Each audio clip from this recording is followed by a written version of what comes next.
আল্লাহ নবী জবাব দিয়েছিলেন, ও আমার সাহাবীরে, বাবা না শুনে রেখে দাও, ওই ময়দানে বাসরে যদি আমাকে পেতে চাও, শুনে রাখো আমি রাসূলুল্লাহ যে জায়গায় আমার উম্মত মুসিবতে পড়ে যাবে, ও বাবা আনাস, আমি রাসূলুল্লাহকে ওই জায়গায় খোঁজ করে নিয়ে পেয়ে যাবে। জোরে বলুন সুবহানাল্লাহ।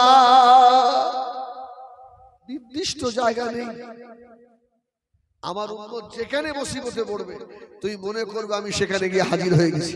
সুবহানাল্লাহ বলেন, সুবহানাল্লাহ বলেন। ওই নবীর উপরে একটু দরুদ পড়তে কষ্ট হয়, সুবহানাল্লাহ। না না না, খোদার কসম, যত বেশি দরুদ পড়বেন তত রুহানিয়াত ঢুকবে, রুহানিয়াত তত বেশি ঢুকবে, কলজে ঠান্ডা হবে, আখিরাত ভালো হবে, দুনিয়ায় রুজি রোজগারে আল্লাহ বরকত দেবে। জোরে বলুন সুবহানাল্লাহ। হযরতে আনাস আবার বললেন, ইয়া রাসূলুল্লাহ, ইয়া হাবিবাল্লাহ, হুজুর আমাকে আরেকবার বলুন কোথায় আপনাকে আবার পাবো? আল্লাহ নবী জবাব দিয়েছিলেন, বাবা আনাস, যদি আমাকে খোঁজ করো, ছুটে ছুটে গিয়ে পুলসিরাতের গোড়ায় চলে যাবে বাবা আনাস। হযরতে আনাস বললেন, ইয়া রাসূলুল্লাহ, ইয়া হাবিবাল্লাহ, ওই পুলসিরাতের গোড়ায় কি করবেন? আল্লাহ নবী বললেন, বাবা আনাস, ওই পুলের নিচে থাকবে জাহান্নাম। আমার উম্মত অনেকে ওই পুল পার হতে গিয়ে টলমলো টলমলো করবে, আমি রাসূলুল্লাহ ওই পুলসিরাতের গোড়ায় দাঁড়িয়ে আল্লাহকে বলবো, আল্লাহ আমার এই উম্মতটা যে হায়াতে জিন্দেগিতে একবার হলেও আমি নবীর উপরে দরুদ পড়েছিল, আল্লাহ এর কি ক্ষমা হবে না? আল্লাহ বলবে, ফেরেশতা আমার হাবিবের খাতিরে আমার জান্নাত ভরে দে। সুবহানাল্লাহ, সুবহানাল্লাহ, সুবহানাল্লাহ। এত বড় গাইডম্যান আমাদের কাছে আছে। আল্লাহু আকবার। নবী আমার দিন দুনিয়ার বাদশাহ হাবিবুল্লাহ জনাবে মুহাম্মদুর রাসূলুল্লাহ সাল্লাল্লাহু আলাইহি ওয়াসাল্লাম, নবী আমার হযরতে আনাস দাঁড়িয়ে আছেন, আম্মা জান হযরতে আয়েশা সিদ্দিকা আছেন। আল্লাহ নবী বললেন, ও বিবি আয়েশা, যখনই দোয়া চাইবে এই দোয়া বেশি বেশি করবে, আল্লাহুম্মা হাসিবনি হিসাবান ইয়াসীরা, আল্লাহুম্মা হাসিবনি হিসাবান ইয়াসীরা, আল্লাহ আমাকে ওই দিনের হিসাব আমার জন্য সহজ করে দেবে। আল্লাহ যদি কাউকে ধরে, কোন পীর সাহেব নাজাত পাবে? কোন পীর বাদ দেন, কোন নবী নাজাত পেয়ে যাবে? আল্লাহ যেন সবসময় দোয়ার মধ্যে বলবেন একাই, আল্লাহুম্মা হাসিবনি হিসাবান ইয়াসীরা, আল্লাহ আমার সেই দিনের হিসাব যেন সহজ হয়ে যায়। সুবহানাল্লাহ বলেন। আম্মা জান আয়েশা কে আল্লাহ নবী আনাসকে বললেন, বাবা আনাস শুনে রেখে দাও, আমি রাসূলুল্লাহ পুলসিরাতে তো আমাকে পাবে, শুধু তাই নয়, আমি রাসূলুল্লাহ মিজানের দাড়িপাল্লার কাছে থাকবো। আল্লাহ পাকের দরবারে ওই কঠিন মিজানের দাড়িপাল্লার কাছে আমি রাসূলুল্লাহ দাঁড়িয়ে দাঁড়িয়ে দেখবো আমার অনেক উম্মতের নেকি আর বদি সমান সমান হয়ে যাবে। আল্লাহ পাক ওই সময় একবার কুদরতি নজরে মিজানের দাড়িপাল্লার দিকে তাকাবেন, আর একবার আমি তার হাবিব আমার মুখের দিকে তাকাবেন।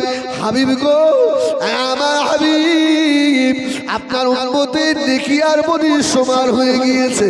হাবিব আপনি সিদ্ধান্ত নেন এই উম্মতটাকে কোথায় নেব? আল্লাহর নবী আস্তে আস্তে দূরের কদম তুলে এ বড়ালির সোনা মালিকেরা, সেই দিনে বিবি আমার হবে না, বাচ্চা আমার হবে না, কেউ আমার আপনার হবে না বাবা। আল্লাহ নবী আমার আপনার জন্য আস্তে আস্তে গিয়ে মিজানের নেকির পাল্লা চেপে ধরবে। জোরে বলো আল্লাহ পাক আমায় দেবে, এ আমার ফেরেশতা ফেরেশতারা, আমার মালায়েকারা, আজকে আমার হাবিব হাত দিয়েছে, আমার হাবিবের হাতের খাতিরে আমার হাবিবের উম্মতকে আর জাহান্নামে দেওয়া যাবে না, যাবে না রে। আমি আল্লাহ আমার হাবিবের জন্যই তো জান্নাত বানিয়েছি। হাবিবের উম্মত জাহান্নামে যাবে না, তাড়াতাড়ি করে হাবিবের উম্মতদেরকে লড়া ধরে ধরে আমি আল্লাহ আমার রহমতের জান্নাত ভরে দাও। সুবহানাল্লাহ, বলেন ইয়া রাসূলুল্লাহ। ওই নবী আমাদের নবী, সুবহানাল্লাহ বলেন, ওই নবী আমাদের, ওই নবীর ওপরে এই মিলাদুল নবী করলে বাধা আসে না নাই? এই বড়ালি সোনারা আল্লাহ নবীকে বড়ালির উম্মতেরা চিনতে না পারলে জড় জীব আল্লাহ নবীকে চিনেছে। সুবহানাল্লাহ। এই পাহাড়ের জীবন আছে, পাহাড় কথা বলতে পারে। সুবহানাল্লাহ, সুবহানাল্লাহ। এমন একজন নবী, আল্লাহ কত দরজা আমার নবীকে দিয়েছে। আল্লাহ রাসূল সাল্লাল্লাহু আলাইহি সাল্লামকে পাহাড়ও চিনেছে। আর আমাদের কথা হলো নবী দিবস করবে কেন? এটা বেদাত, বেদাত। আরে দাঁত কোনটা? সবই তো কম বেশি বেদাত। এবার বেদাতের দুটো ভাগ আছে না, বেদাতে সাইয়্যা আর বেদাতে হাসানা। তো বোঝে না, শুধু উল্টো পাল্টা করে দেয়। একটা জিনিস সবসময় মাথায় রাখবেন, এই আব্দুল হক মুহাদ্দিস দেহলভী রহমাতুল্লাহ আলাইহি আমাদের মতো দু পয়সার আলেম ছিলেন না, যার জুতো টানার ক্ষমতা আমার মনে হয় বিশ্বে এখন আলেম নেই। সুবহানাল্লাহ বলেন। তিনি নবী দিবস করেছেন। আমাকে আমার বড় ভাইও বলছিলেন যে হুজুর রমজান শরীফের ফজিলত বেশি না রবিউল আউয়ালের ফজিলত বেশি? আমি বললাম, ভাই একটু বলে দিলেন যে ইবাদতের দিক দিয়ে রমজান শরীফ বেশি। রমজানের খাতিরে আল্লাহ কবরের আযাব মাফ করে দেয় না দেয় না? দেয়। হ্যাঁ, আল্লাহু আকবার। নফলটাকে আল্লাহ ফরজের গণ্য করে দেয়। রমজান শরীফের ফজিলত কম, কিন্তু আহলুস সুন্নাত ওয়াল জামাতের আলেম যারা, যারা সুফিয়ানে ইজামে যারা, এদের উক্তি হলো রমজান শরীফ অবশ্যই আমরা মাথায় রাখি, রমজানের ফজিলত অনেক বেশি। তবে রমজান পেয়েছি মুস্তাফার ওসিলায়। জোরে বলুন সুবহানাল্লাহ। আমার মুস্তাফা যদি 12 রবিউল আউয়াল, এই 12 রবিউল আউয়াল নিয়েও ইখতিলাফ আছে, জানেন? কোন কোন আইম্মা বলছেন 9 রবিউল আউয়াল রাসূলুল্লাহ এসেছে, কেউ বলছে 8 রবিউল আউয়াল, কেউ বলছেন 11 রবিউল আউয়াল। তবে বেশিরভাগ আলেমের মত 12 রবিউল আউয়াল রাসূলুল্লাহ এসেছেন। তো কথা হলো এই জায়গায় যে নবীর ওসিলায় আমরা রমজান পেয়েছি, নবীর ওসিলায় কোরআন পেয়েছি, নবীর ওসিলায় নামাজ পেয়েছি, কত দূর যেতে হবে না? হাদিসে কুদসিতে রাসূলুল্লাহ বলেছেন, আল্লাহ নিজে বলেছেন, আমি প্রকাশ হতাম না, আমি যখন প্রকাশ হবার ইচ্ছা করলাম আমি তখন আমার হাবিবকে পাঠালাম। জোরে বলুন সুবহানাল্লাহ। আমার হাবিবকে বানালাম। হাদিসে কুদসি বললেন, আমি আল্লাহ তখন প্রকাশ হয়েছি। জোরে বলুন সুবহানাল্লাহ। তো ঈদে মিলাদুন নবী বলে, মিলাদুন নবী ব্যানার লিখবে না, সিরাতুন নবী লেখো। অনেক জায়গায় ফিতনা আসছে, খোদার কসম আমি তো আজ থেকে ওয়াজ করি নে, আমার তখন দাড়ি উঠিয়ে আসছে, 25-26 বছর ওয়াজ করছি আমি। তো আগে ওয়াজ করে একটা মজা ছিল সব জায়গায়, এখন আর সে মজা নেই, মজা শেষ হয়ে গেছে। এই তো গতবার এক জায়গায় এই মিলাদুন নবী আর সিরাতুন নবী নিয়ে জলসা চলছে, ওদিকে মারপিট। বলে কি হচ্ছে? বলে হুজুর মিলাদুন নবী আর সিরাতুন নবী কি সর্বনাশ। আমি ওকে বলে দাও, মিলাদুন নবী যে না মানে সে কাফের, তার ঈমান নেই। বলে আপনি মুফতি না হয়ে এত বড় ফতোয়া দিলেন? আরে মিলাদ মানে কি? জন্ম। আর নবী মানে নবী। তা যে নবী জন্ম মানে না, ওর ঈমান আছে? ঈমান আছে। আরে মিলাদুন নবী হবে, তারপর তো সিরাতুন নবী হবে। নবী না হলে নবী সিরাত হয় কি করে? যারা বলছে মিলাদুন নবী করা বেদাত, হারাম, ইমান চলে যাবে। এখন আপনারা ফতোয়া দেন মিলাদ মানে জন্ম আর নবী মানে নবী, নবীর জন্ম যদি না মানে এর ইমান আছে? আমার ভাইয়েরা সোনা মারিকেরা, ওদিকে যাব না বাবা, কান খাড়া করে শুনুন, আল্লাহ নবীর কিছু মুহাব্বতের কথা বলে যাব। নবী আমার দিন দুনিয়ার বাদশাকে জড়জীব ছিল, আল্লাহ নবীকে ওহদের পাহাড় ছিল না। এই পৃথিবীর সর্বপ্রথম যে পাহাড়, ওই পাহাড়টার নাম জানেন? সর্বপ্রথম যে পাহাড় ওহদ নয়, জাবলে আবি কুবাইস, সুবহানাল্লাহ বলেন। যে পাহাড়টা কাবার গায়ে অবস্থিত, যে পাহাড়ে দাঁড়িয়ে শাক্কাল কামার হয়েছিল, সুবহানাল্লাহ বলেন। যে পাহাড়ের পাদদেশে রাসূলুল্লাহ দুনিয়ায় এসেছিলেন, কিতাবে এসেছে দুনিয়ার প্রথম পাহাড় হলো জাবলে আবি কুবাইস।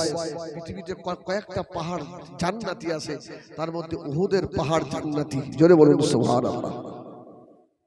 নবী আমার দিন দুনিয়ার বাদশাহ হাবিবুল্লাহ জনাবে মুহাম্মদুর রাসূলুল্লাহ সাল্লাল্লাহু আলাইহি ওয়াসাল্লাম, আল্লাহ নবী 12 রবিউল আউয়ালে এসেছিলেন। আল্লাহ নবী উপাত হয়েছিলেন 12 রবিউল আউয়াল। ও আমার ভাইজানেরা, আরবি যে মাসটা চলে গেল, ওই মাসের নাম কি ছিল?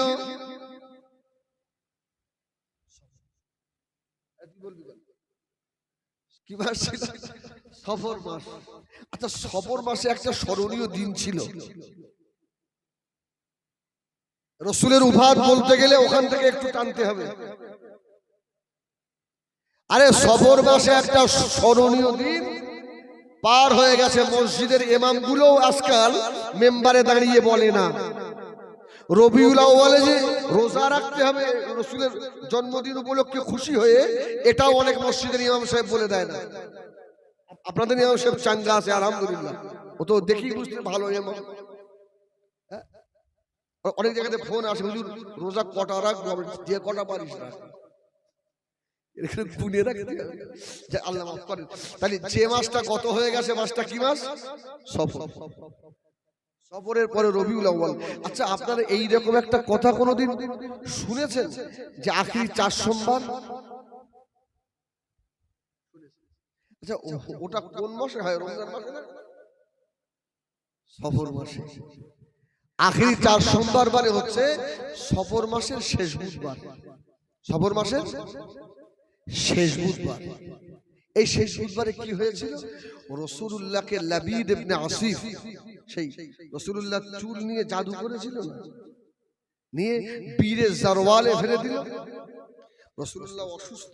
আহা, নবী আমার দিন দুনিয়ার বাদশাহ হাবিবুল্লাহ জনাবে মুহাম্মদুর রাসূলুল্লাহ সাল্লাল্লাহু আলাইহি ওয়াসাল্লাম, নবী আমার আল্লাহ দরবারে দোয়া করলেন, আল্লাহ পাক, আমি আপনার হাবিব, যদি আপনার তরফ থেকে আমার বিমারি হয়, আল্লাহ আপনি আমাকে সবর দেন, আল্লাহ আমি আমাকে সবর দেন, আল্লাহ আমি রাসূলুল্লাহ, কেউ যদি আমাকে অনিষ্ঠা করে থাকে, ক্ষতি করে থাকে, ও রব্বুল আলামিন আল্লাহ ওটা আপনার হাবিবকে জানিয়ে দেন। কিতাবে এসেছে বাবা, নবী আমার ঘুমিয়ে পড়লেন, আল্লাহ নবীর মাথার কাছে রুহুল আমিন হযরতে জিবরিল আমিন বসা, আল্লাহ নবীর কদমের কাছে হযরতে মিকাঈল আলাইহিস সালাম বসা, দুইজন ফেরেশতায় বলা কওয়া হচ্ছে। সুবহানাল্লাহ। মিকাঈল আলাইহিস সালাম জিবরাইল ফেরেশতাকে জিজ্ঞেস করছে, ইনার কি হয়েছে? হ্যাঁ, মুহাম্মাদের ইনার কি হয়েছে? জিবরিল বলছে, ইনাকে লাবিদ ইবনে আসিফ মাথার চুল নিয়ে জাদু করেছে, করে ওই বীরে জারওয়ালে ফেলে দিয়েছে। আল্লাহ নবী ওখান থেকে গেল, নবী আমার সাহাবীদের ডাকলেন, ও আমার সাহাবীরা, আমি রাসূলুল্লাহ, আল্লাহ আমাকে জানিয়ে দিয়েছে বাবা আমার চুল নিয়ে জাদু করা হয়েছে। আমার মেয়েজানেরা, নবী আমার সাহাবীদের বললেন বাবা ওই চুলটা তুলে ফেলো। চুল তোলা হয়ে গেল। সংক্ষেপে বলে দিই ও আমার পড়ালি লেখা শোনারা, চুলের কিট খোলা খুব সহজ ব্যাপার না। একটা চুলের গিট দিয়ে দেবে, খোলা সহজ। আল্লাহ পাক ওই সময় সূরা ফালাক আর নাস নাযিল করলেন। সুবহানাল্লাহ। হাবিব এক একটা আয়াত পড়েন আর খুদেন। এই যাদের জাদু করে কোন মৌলভী সাহেবের কাছে যেতে হবে না। যদি আপনার জবান ভালো হয় তো বাড়িতেই পানিতে 7 বার করে সূরা ফালাক আর নাস ফাতিহার সঙ্গে পড়ে ফু দেবেন তো কাজ হবে। সুবহানাল্লাহ বলেন। আরে সূরা ফাতিহায় আপনি পড়ে ফু দিলেও কাজ হবে, তবে যে জানে কল শেখায় ফল। এই সূরা ফাতিহা পড়ারও একটা কল আছে, শুধু পড়লেও তো ভালো কাজ হবে না। কি কল? বিসমিল্লাহর সঙ্গে ফাতিহা মিলিয়ে পড়তে হবে। কি নাম? বিসমিল্লাহির রহমানির রহিম আলহামদুলিল্লাহি রাব্বিল আলামিন। ওটা ফুদান দেখেন। এর আগে আসলে অন্যদিক চলে যাচ্ছে, এক একটা সব মনে এসে যাইতো। আরে আল্লাহর নবীর একজন সাহাবী সফরে গেছেন, সফরে বার হয়েছে। তো ধরে আপনাদের গ্রামে এসে পৌঁছে গেছে। এখন যদি এখানে জামাত আসে আপনারা উঠতে দেবেন নাকি? দেবেন না? আমরা সব দাদা পীরের মত পথের লোক এখানে হবে। এরকম কিছু জায়গায় লোক আছে এরকম করে। হ্যাঁ, অত বড় বেইজ্জতি করা ঠিক না। আস্তে আস্তে বলবেন ভাই এখানে নাই, অন্যদিকে যান, আমরা সব ঠিকই আছি, অসুবিধা নেই। হ্যাঁ, তাই বলে মসজিদে পানি ঢেলে দেবেন, মারবেন, এসব ঠিক না। সেও তো ইমানদার, সে তো বেঈমান নয়। কি যাক বাদ দাও, সেদিকে নয়। তো রাসূলের একজন সাহাবী বার হয়ে গেছে, একটা জায়গায় গিয়ে পৌঁছে। তো গিয়ে বলছে আমাদের তো খাওয়া হয়নি, তা তোমরা কিছু খেতে দেবে? এখন এই বড়ালি গ্রামের যিনি মেম্বার ধরেন, মেম্বারকে বলেছে, মেম্বার সাহেব নেই তো এখানে, হয়তো আর টাকাও দেবে না আজকে, তোমাদের গ্রামের মেম্বার ভালো। তো গিয়েছে, গিয়ে বলছে দুটো খেতে দেবে? বলছে মুহাম্মাদের ভক্তদের খাওয়া হবে না, দূর হও। খুব ভালো লাগলো দেখেন। তো রাসূলুল্লাহ সাহাবীদেরকে তাড়িয়ে দিয়েছে। সূরা ফাতিহার কত কাজ দেখেন। বলে আমি যেখানে ছেড়েই যখন ধরবো আবার ভয় নেই, সব তাড়িয়ে দিয়েছে। এখন আল্লাহর হুকুম, যে মাতব্বর তাড়িয়েছে ওই মাতব্বরের পায়ে বিষধর সাপ কামড়ে দিয়েছে। আমি হাদিসের সহি হাদিস বলছি, মিথ্যা কথা না। সাপ কামড়েছে। এখন এলাকায় যত ওজা কবিরা ছিল সকলের কাছে গিয়েছে, ঝাড়াচ্ছে, বিষ নামে আবার বিষ উঠে যায়। তখন ওদের মধ্যে একজন বলছে শোন, মুহাম্মদ সাল্লাল্লাহু আলাইহি ওয়াসাল্লামের সঙ্গীরা সব সফরে এসছে তো, আর যারা সফরে যায় ওদের কাছে কিছু ঔষধ থাকে, ওরা কিছু দোয়া কালাম জানে, কারণ সফরে অনেক মুসিবত তো আসতে পারে, ওদের কাছে গিয়ে। তো ওরা মাতব্বরকে নিয়ে রাসূলুল্লাহ সাহাবীদের কাছে এসেছে। বলে বাবা আমাদের এলাকার এই মাতব্বর তো শেষ হয়ে যাচ্ছে, ও মরে যাবে, ওকে সাপে কামড়েছে, তোমাদের মধ্যে কেউ সাপের বীজ ঝাড়াতে জানো? কিছু কিছু পাকা লোক থাকে না সমাজে, পাকা লোক। খপ করে একজন সাহাবী ঠেলে উঠে বলছে আমি পারি। বলছে বাবা তার বীজ ঝাড়িয়ে দাও। বলছে বীজ তো ঝাড়াবো, মাল কি দেবে বলো? টাকা কি? বলে আবার তোমরা আমাদের এলাকায় আসো, আবার মাল নেবে কেন? তোমাদেরকে দুটো খাওয়া চাইলাম, খেতে চাইলাম, খেতে দিলে না, আর বীজটা কি এমনি ঝাড়িয়ে দেবো? কত দেবে বলো? বলে কি নেবে বলো? বলে এক পাল ছাগল দিতে হবে। বলে ঠিক এক পাল ছাগলই দেবো, আমাদের মাতব্বরটাকে বাঁচাও। আমি হাদিস বলছি, গল্প নয়। মাতব্বরটাকে বাঁচাও। এখন যে সাহাবী উঠে দাঁড়িয়েছে ও বলছে বীজ ঝাড়ানোর দোয়া আমি নিজেই জানি।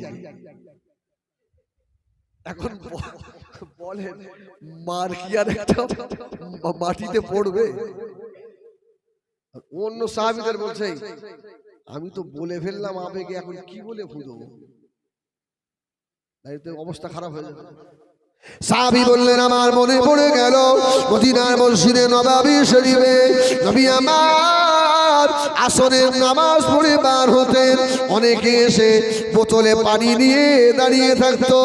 ইয়া রাসূলুল্লাহ, ইয়া হাবিবাল্লাহ, পানিতে ফু দিয়ে দেন। ও আল্লাহর নবীর সাহাবীরা আমার মনে পড়ে গিয়েছে আমি আল্লাহ নবীর পাশে দাঁড়িয়েছিলাম নবী আমার সূরা ফাতিহা পড়ে আল্লাহ নবী ফু দিয়েছি দিতেন আল্লাহ নবী সাহাবী তো আমিও একবার সূরা ফাতিহা পড়ে ওর সামনে কামড়ানোর জায়গায় ফু দিয়ে দেবো সুবহানাল্লাহ। সাহাবীদের দাম বেশি না সাহাবীদের জমানার আমাদের জমানা যার সাবেক তো নিয়ে এসছে সাহাবী কি করলেন একদম বিসমিল্লাহির রহমানির রহিম আলহামদুলিল্লাহি রাব্বিল আলামিন সূরা ফাতিহা পড়ে এক মুখ থুতু করে থক করে মেরেছে। এখন থুতু মারলি রাখা দিবি তো থুতু মারলি কেন? এই অনেক সময় দেখবেন আল্লাহ ওয়ালাদের কাছে পানি ঝাড়ার যাবেন থুতু দিয়ে দেয় আল্লাহ ওয়ালাদের থুতু একটা শেফা সুবহানাল্লাহ বলেন আল্লাহ ওয়ালাদের ঝুটো এটা শেফা এক খানচায় বসে খাওয়া এটা সুন্নাত তবে সবার সঙ্গে খাওয়া সুন্নাত এই এক মাস ধরে দাঁতে বিরাজ করে না ওর সঙ্গে খাওয়া সুন্নাত জম্মের বিড়ি খায় ওর সঙ্গে খাওয়া না শুধু সুন্নাত বললে হবে না সুন্নাতটাকে তো ভেঙে দিতে হবে হ্যাঁ বাদ দেন তো এক খাবলা থুতু আল্লাহ শুকর সাহাবীর সঙ্গে সঙ্গে ভালো হয়ে গেছে সুবহানাল্লাহ বলে বিষ নেমে গেছে সাহাবী বলছে যাক সাকসেস তো ছাগল দাও এখন এক পাল ছাগল মানে 30টা এক পাল হয় ছাগল দাও এখন ছাগল দিয়েছে ওই ছাগল এখন নিয়েছে তখন একদম সাহাবী বলছে ও ছাগল খাওয়া যাবে না কেন আর শেষ যুগেও তো ইখতিলাফ ছিল না আল্লাহ নবী মদিনার মসজিদে নববী থেকে একটু দূরে একটা মসজিদ আছে ওই মসজিদটার নাম আমার মনে আসছে না আল্লাহ নবী ওই মসজিদে দাঁড়িয়ে দোয়া করলেন আল্লাহ পাক আমার উম্মতকে আপনি না খাইয়ে ভুখা অবস্থায় মারবেন না আল্লাহ দরবারে দোয়া কবুল হয়ে গেল আল্লাহ নবী দ্বিতীয় দোয়া করলেন রব্বিল আলামিন আল্লাহ আমার উম্মতকে জলশ্বাস দিয়ে মারবেন না দোয়া কবুল হয়ে গেল আল্লাহ নবী তৃতীয় দোয়া করলেন আয় আল্লাহ আমার উম্মত যেন বিভিন্ন দলে বিভক্ত না হয়ে যায় আল্লাহ বললেন হাবিবে পেয়ারা এ দোয়া কবুল হবে না